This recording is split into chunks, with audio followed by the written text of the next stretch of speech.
Is like everyone ready for this some pianos to work?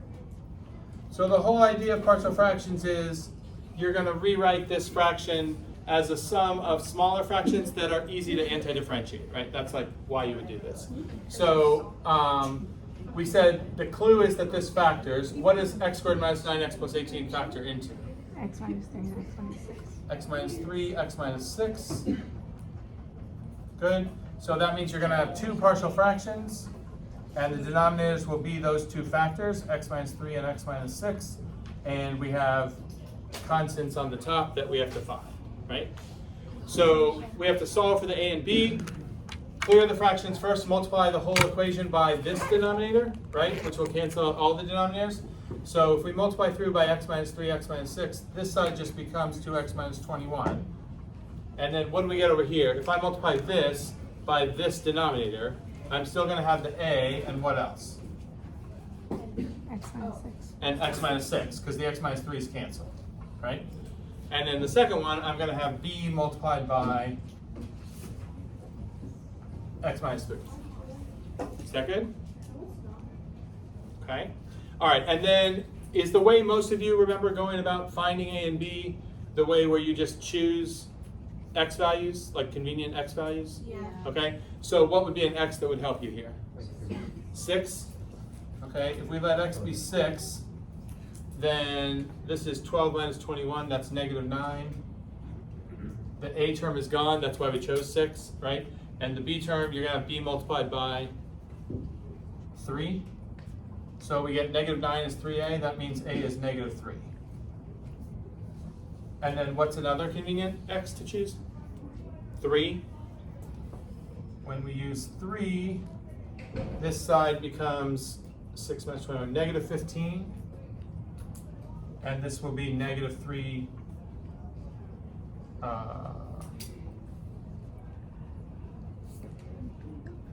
happened? B is negative.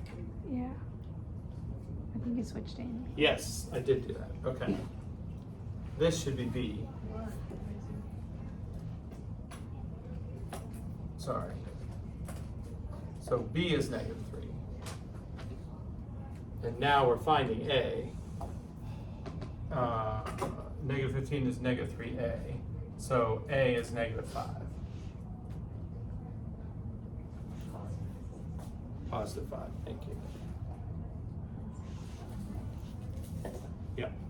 Okay. So now we can write this in the way that it'll be easy to integrate form. So it's a 5 over x minus 3 plus b negative 3 over x minus 6. Is that fine? And because that's a sum, we can do each term separately, right? So I can do the antiderivative of 5 over x minus 3 first. And what can I do with the 5? Take it out. So it's really 5 times the antiderivative of 1 over x minus 3. What's a function whose derivative is 1 over x minus 3? ln x minus 3. And that's in absolute value, right? And then the same thing with the next one. I can pull out the negative 3, and then I have 1 over x minus 6. The antiderivative of that would just be ln of x minus 6 in absolute value again. And then plus c because it's indefinite. Make sense? Okay. Here's another slight difference between AP and IB. This is probably good enough for a final answer on IB, okay? On AP, this is most likely a multiple choice question. And if it's multiple choice, there's a possibility that you don't see this answer here, right? Because AP, especially with these kinds of problems, sometimes likes to force you demonstrating that you know log properties, and you could like rewrite this as a single log expression, right? So you might not see this given in the choices. You might see ln of. Can you tell me if we combine those using the log properties, what would you be taking ln of? X minus 3 to the 5th X minus 3 to the 5th. over x minus 6 to the 9th. Yeah, because this is minus, it's going to be divided by x minus 6 to the 3rd. So you can have that, right? And then plus c there. On IB, this would not be necessary typically. Like this would give you full credit. unless you guys have seen this already, sometimes they'll say writing your final answer in the form, and then they might show you a form that looks like that, right? Where they're saying like you have to write a single log expression. Okay, but if they don't say that, then this is fine. Okay? There's no multiple choice on IB, so it's not going to be a matter of like having to match a multiple choice answer. But you've seen questions where they say write the answer in this form, and when they say that, the last answer point is going to be for getting the answer in this form. So even if you have a correct answer like this, it won't give you full credit if they told you to write the answer in a certain way and you don't do that. All right, does this make sense? Everybody okay with this? All right, so I want to show you a few other examples where you're still using partial fractions, but some other things come up that didn't necessarily come up when we did this in preparing for the AP exam.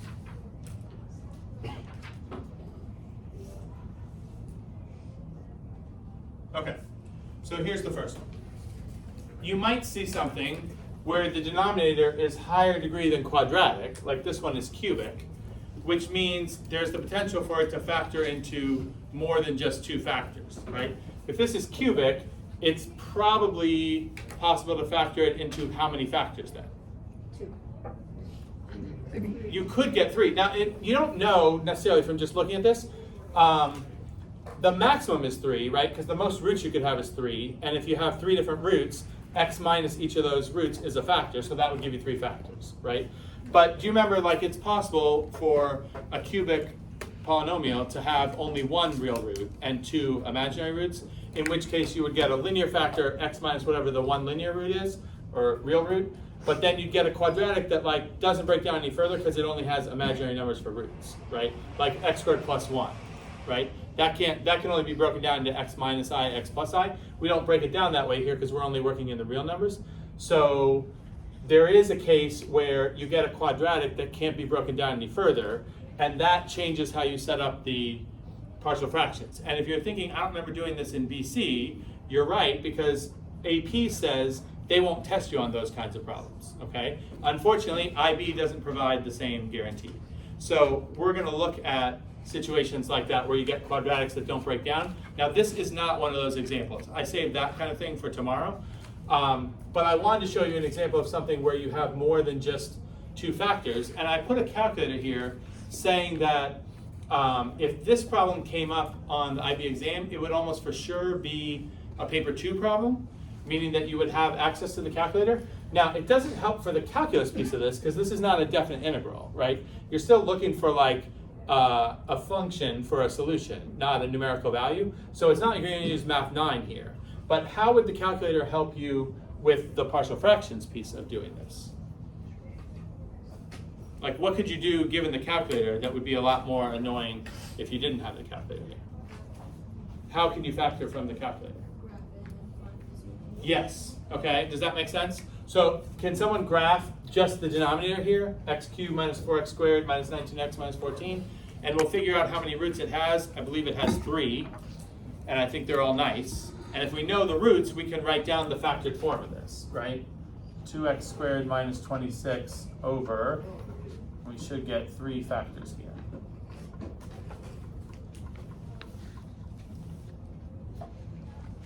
Do you see what we're doing? Like, once we have the roots, x minus each of those things is a factor, right? So do we have them? Does anybody have them?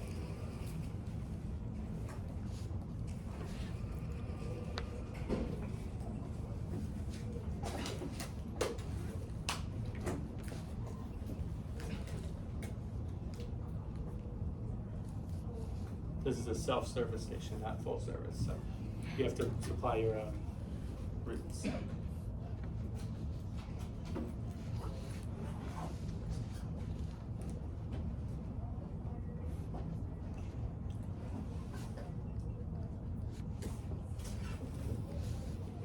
By the way, to appreciate how nice it is that you have the calculator here, in pre-cal you did learn a way that you could come up with these factors without a calculator. Do you remember what kind of thing? Okay, it's probably in the unit where you learn that. I only know this because my son is in AAF right now and he's talking. I was like, I think there's some SOAP thing one of my students used to tell me about. That's actually for like factoring sum and difference of cubes, which is not what we have here. But in that same unit, probably, you learn stuff like, all right, see if these terms ring a bell. Rational root theorem, Descartes' rule of signs, okay, stuff like that. There's gonna be a bunch of pre-cal memories coming back in this 45-minute period today, okay? But rational root theorem is like, if there are any nice rational numbers that are factors, they have to be factors of 14 over factors of the leading coefficient. So you can like try things, and then when you find one that works, you use like some division thing, polynomial division or synthetic division, and you divide out by the one factor, and then you get a quadratic, and then you can factor the quadratic, right? So, but IB is not gonna test you on that stuff. Like, that's why I'm saying this would be a paper 2 question, not a paper 1 question, because they wouldn't make you go through remembering how rational root theorem and Descartes' rule of signs and all that stuff works. Okay? Do we know what these roots are now? Tucci, how? -2, -1, and 7 are the roots. So x minus each of those things would be the factors. So we should have x plus 2, right? X minus -2, x plus 1, and then 7 was the other one? So x minus 7 is the last factor. Okay? Okay, so if we can get that, nothing else really changes about the setup here except you're going to have 3 partial fractions this time because you have 3 separate factors, right? So one has x plus 2 on the bottom, one has x plus 1, and one has x minus 7, and that means we now have to find 3 different constants, a, b, and c. All right? We okay here? Okay, so still, to solve for a, b, and c, we're still going to clear all the fractions. So I should be multiplying this whole thing by the original denominator, this one, right? Multiply everything by all of this. So on this side, you're just going to have 2x squared minus 26. Now, if you multiply all 3 of these by this fraction that only has x plus 2 on the bottom, you're going to end up with a times what? X plus 1 times x minus 7. Right. And I would not multiply this back in. You're going to see it's easier to see this in factored form, right? So don't take the time to multiply that back together. But it's a times those 2 factors. Then it's going to be b times X plus 2 times x minus 7. right, x plus 2 and x minus 7. The x plus 1's cancel in the b term. And in the c term, the x minus 7's cancel, so it's x plus 2 times x plus 1. You okay with that? All right. And now we should be able to do our same procedure about choosing convenient values of x, right? What would be one convenient value of x to use here? Which one? -2, sure. Okay. So if we choose -2, anything with an x plus 2 in it will go away. So that will get rid of the b term and the c term. One x value gets rid of both of those, right? The only thing that's going to stay is a because it doesn't have an x plus 2 in it. So using -2 for x lets us solve for a. The left side would be 8 minus 26, so that's -18. And over here we're going to have -1 times -9, that's +9. So 9a equals -18, a is -2.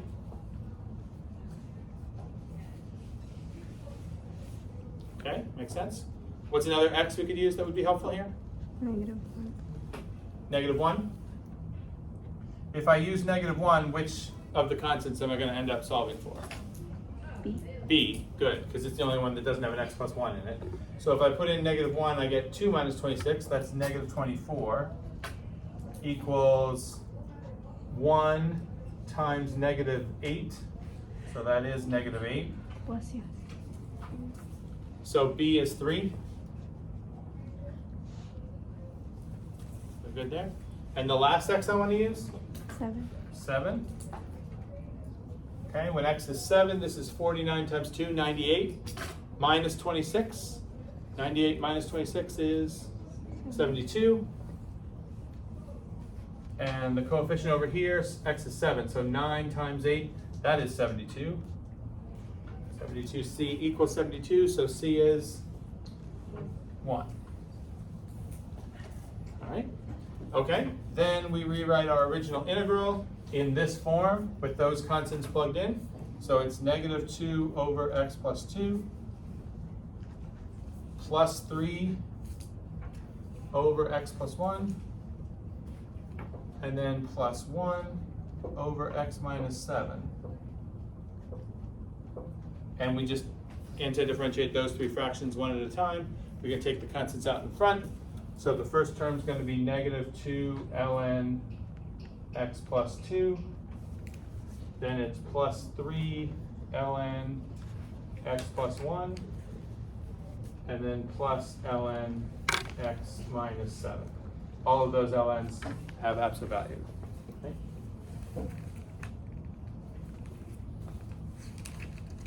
Everyone okay there?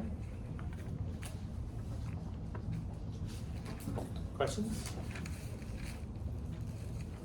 All right, let's see what other fun twists we can do with partial fractions. There's an unlimited number of fun twists, by the way, if you're wondering. You can always find a new twist.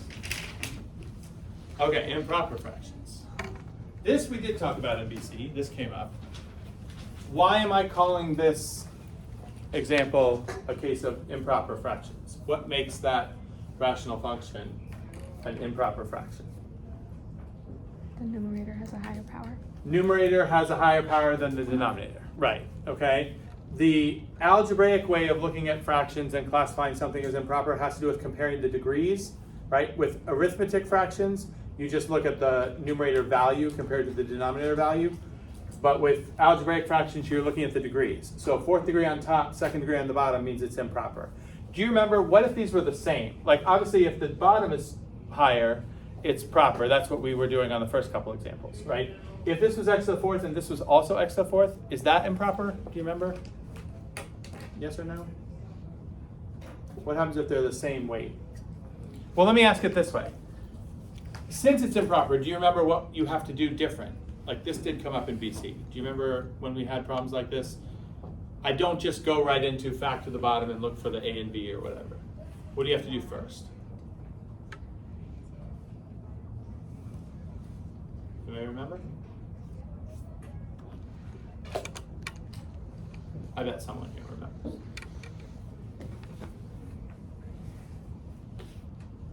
We're going to stare at it and hope it solves itself. Shreyas? In fact, okay, sometimes that will work, but it might be hard to figure out how to do that. There's something you can do that sort of does that work for you right away. Shall I? Yeah, you do division, okay? So we're gonna do x squared plus 3x plus 2 divided into the numerator, x to the 4th plus 3x cubed plus 6x squared plus 14x plus 7. Okay, and the reason we have to do this is when we divide, we're going to get some quotient and a remainder, and the original fraction can then be written as the quotient plus the remainder over the original divisor. And when we do the remainder over the original divisor, that will be a proper fraction. And the reason this is necessary is because the method we have for breaking stuff up into partial fractions presumes that you are starting with a proper fraction. So if you try the method with an improper fraction like this, you will get some partial fractions. But if you put those fractions back together in a single fraction, it will not combine to give you this. It will combine to give you the proper fraction part of this. But you'll miss the quotient piece, which is part of this problem. And that's why if you just anti-differentiate the partial fractions, you won't get the right antiderivative because you're not anti-differentiating the whole function. You're missing a piece of the function. So that's why it's important to divide when you don't have a proper fraction. And something doesn't qualify as the remainder until the degree of the thing you have left is below the degree of the divisor. So in answer to the question I was asking before about if these are the same, do you have to divide or not? The answer is yes, you do divide. You only can skip the division if you're already starting out with a numerator's degree that is below the denominator's degree. Then you're okay. All right? Okay, do you remember how this works? This looks complicated, but you just look at the first terms, right? Hello, Mr. Grau. X squared to x to the 4th. So what do I multiply x squared by to get x to the 4th? X squared. So we put x squared here. We multiply x squared by all this and write it underneath. So we're going to get x to the 4th. By the way, these are supposed to match, otherwise you did this wrong, right? And then this will be 3x squared. Now the fact that this also matches is just lucky. Whoops, 3x cubed. Okay, that saves us a step later, but it doesn't always happen. And then plus 2x squared. So I subtract, these are gone, that's supposed to happen. These are gone, that's just a bonus. now I start subtracting to actually get stuff here. 4x squared plus 14x plus 7. Okay, and then this is like a looping process. Then you ask yourself, what do you multiply x squared by to get 4x squared? And the reason you keep doing this is you still have something whose degree here is not below this degree, right? This is quadratic, so you keep going until you have linear or less, right? So what do I multiply x squared by to get 4x squared? 4. So 4 is the next part of the quotient. Multiply 4 by all this stuff, you get 4x squared plus 12x plus 8. And if I subtract this time, what do I get? 2x minus 1. Everyone fine with its minus 1 down there? Because you're doing minus the bottom row, right? Okay, and that's linear, so that's considered my remainder, right? So this problem can be rewritten as the integral of your quotient, x squared plus 4, plus your remainder, 2x minus 1, over the original divisor, x squared plus 3x plus 2. Okay? And now we've made some progress. Like if I have to anti-differentiate this, these two terms I could anti-differentiate right now, right? But this one needs partial fractions, and that is now a proper fraction, so it's ready to have partial fraction decomposition done. Okay? So now we just convert that, 2x minus 1, over, this factors into x plus 2 and x plus 1. So I'm just going to have two partial fractions this time. A over x plus 2 and b over x plus 1.